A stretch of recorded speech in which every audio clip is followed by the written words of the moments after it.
Class 7 English from an Alien Hand, Chapter number 5 Golu Grows a Nose.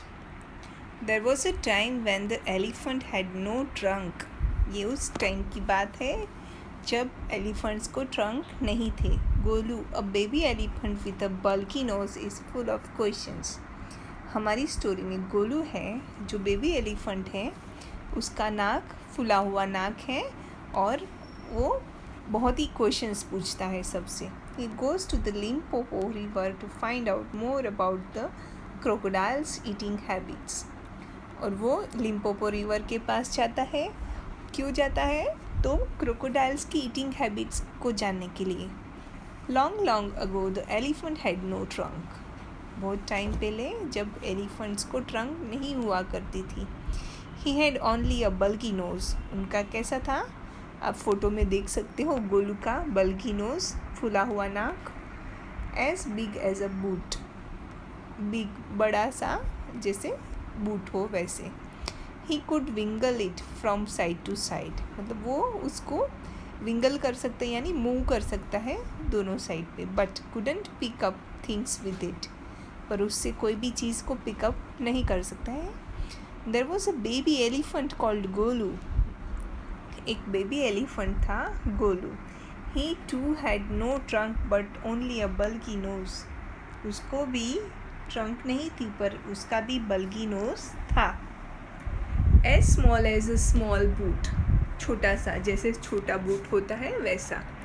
Golu was full of questions. वो बहुत ही question पूछता रहता था. He asked his tall aunt the ostrich. वो उसकी टॉल आंट ऑस्ट्रिच से पूछता है, why don't you ever fly like other birds. Ostrich से पूछता है कि आप दूसरे बर्ड के जैसे हाई फ्लाई क्यों नहीं कर सकते. Then he asked his tall uncle the giraffe.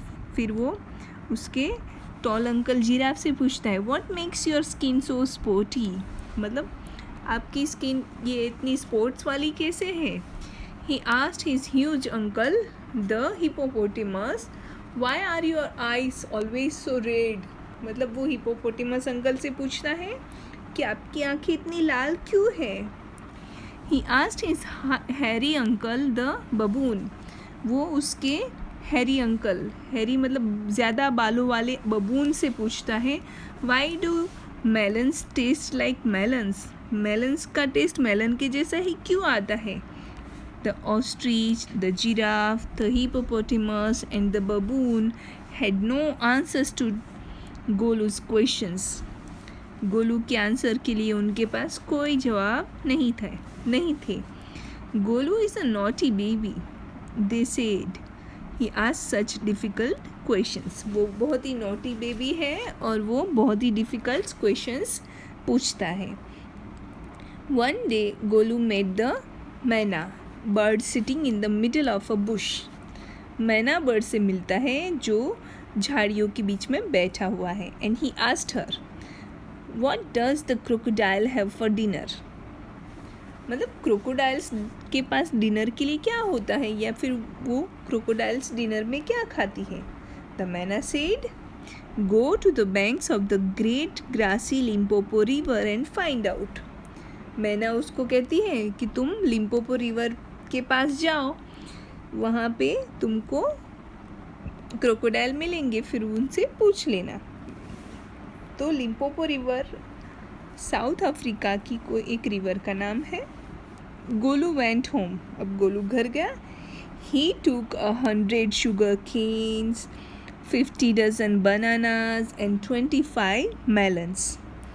Then he said to his family, goodbye, I am going to the great grassy Limpopo river. अच्छा चलो मैं जा रहा हूँ ग्रेट ग्रासी लिम्पोपो रिवर के पास.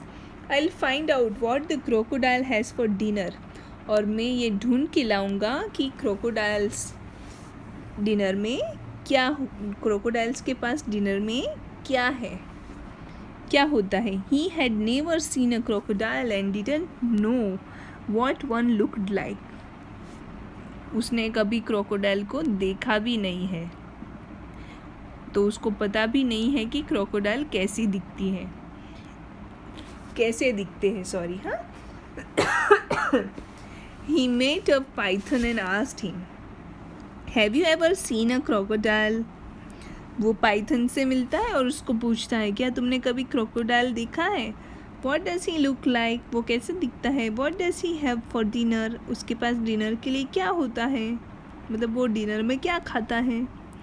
The python uncoiled himself from the branch of a tree but said nothing. Python coiled यानी वो जो लॉग होता है ट्री का, उसके आसपास में ऐसे लपेटा हुआ होता है, तो वहाँ से वो थोड़ा बाहर तो आता है पर वो कुछ नहीं कहता है। Golu politely helped him to coil around the branch again and said goodbye to him.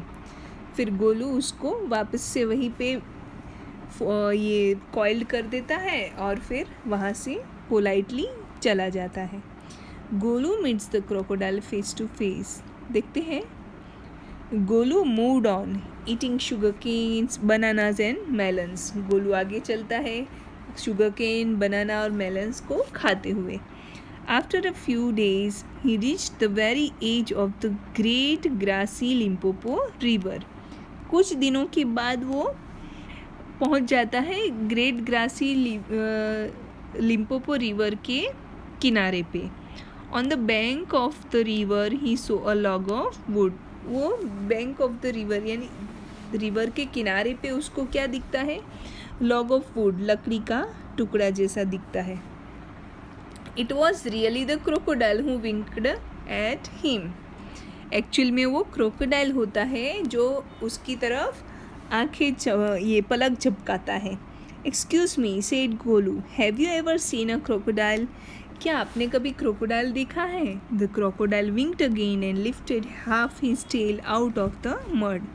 अब क्रोकोडाइल वापस से उसकी तरफ पलक झपकाता हुआ अपनी पूंछ को थोड़ा मड में से बाहर निकालता है और फिर कहता है, कम here little one said the crocodile, why do you ask such question? यहाँ आओ छोटे बेबी, तुम ऐसा क्वेश्चन क्यों पूछ रहे हो? I want to know. Come close little one for I am the crocodile. अब वो क्रोकोडाइल बताता है कि थोड़ा पास आओ, मैं ही क्रोकोडाइल हूँ। And he shed crocodile tears to show it was quite true. और you know what crocodile tears, crocodile को ऐसे झूठ मूठ के आंसू बहाता रहता है, मगरमच्छ के आंसू। तो वो अपने आंसू गिराता है और दिखाने की कोशिश करता है, कन्फर्मेशन देने के लिए कि वही क्रोकोडाइल है। Golu was afraid but he sat down on the bank and said, you are the very person I was looking for. तुम वही हो जिसे मैं ढूंढ रहा हूँ। और वो आगे नहीं बढ़ता है, थोड़ा डरा हुआ होता है, तो वो किनारे पे ही बैठ जाता है। Please tell me what you have for dinner. बताओ तुम लोग डिनर में क्या खाते हो? Come here little one and I will whisper to the answer to you said the crocodile. Crocodile कहती है, तुम पास आओगे तो मैं कुछ बताऊँ तुमको धीरे से। Golu put his head down close to the crocodile's nose and the crocodile caught him by the knows.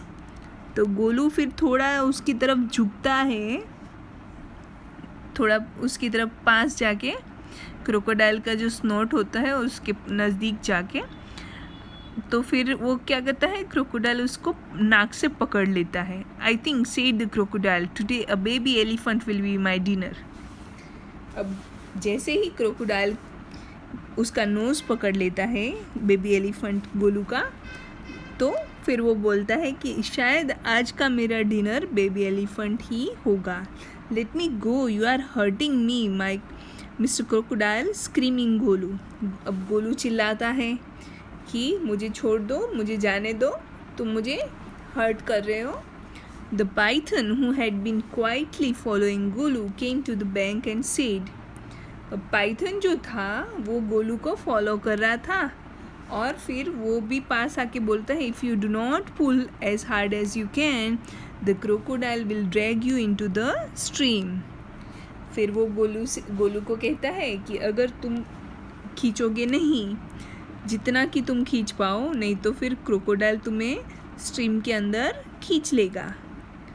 Golu sat back on his little haunches and pulled.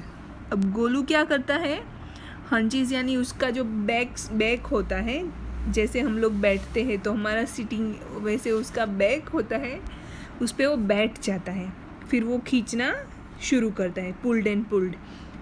The crocodile slept into the water making it all creamy with great sweeps of his tail, and he also pulled and pulled. तो crocodile भी अपनी तरफ से पूरी की पूरी कोशिश करता है. Making it all creamy with great sweeps, मतलब वो पानी को थोड़ा स्लीपरी हो जाए इस तरह से कोशिश करता है और बहुत ज़्यादा खींचता है. Then the python coiled himself round गोलू's stomach and said, "Let's pull harder." फिर पाइथन भी उसकी हेल्प करने के लिए गोलू के स्टमक के आसपास ऐसे राउंड बना के उसको भी कॉइल्ड करके खींचने में हेल्प करता है और कहता है कि चलो दोनों ही खींचते हैं.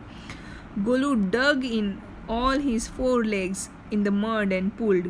अब गोलू क्या करता है, अपने चारों लेग्स को मड के अंदर बहुत ही जमा के फिट कर लेता है और फिर खींचता है. The nose kept on stretching, अब नाक खींचने लगता है. At each pull the nose grew longer and it hurt Golu.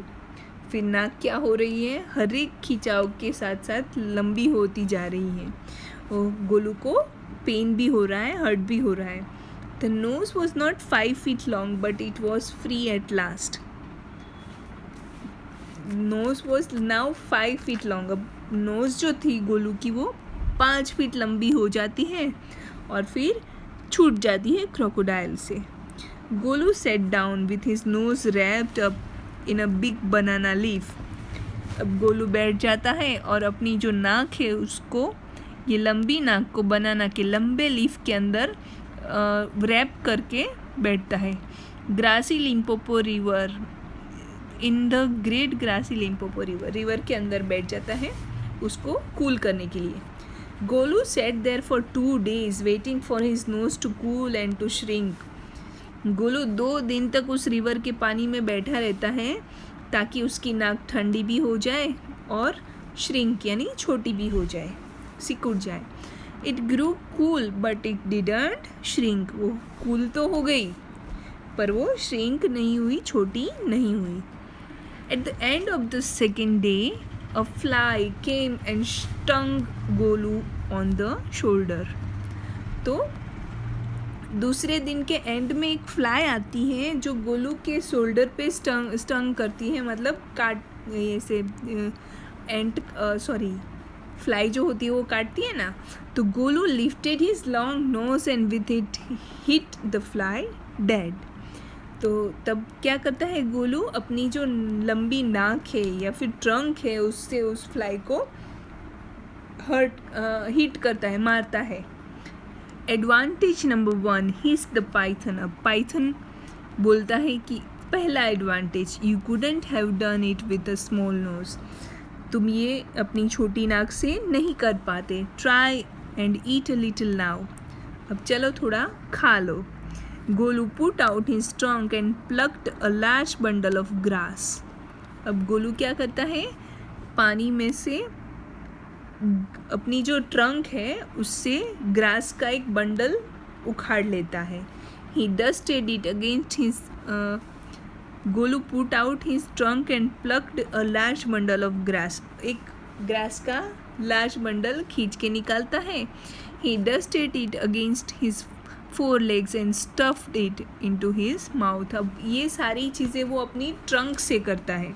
पहले ग्रास को उखाड़ता है, फिर उसको डस्टेड यानी उसमें से थोड़ी मिट्टी ऐसे झाड़ता है, फिर उसको अपने मुंह में डालता है.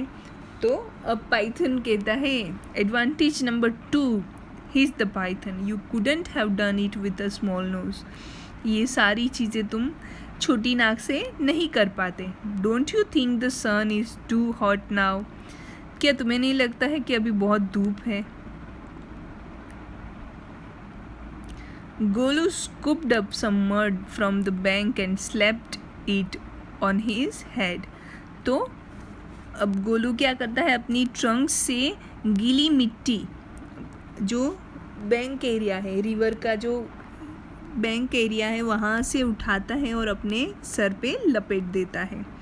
Advantage number 3, hissed the python, you couldn't have done it with a small knows.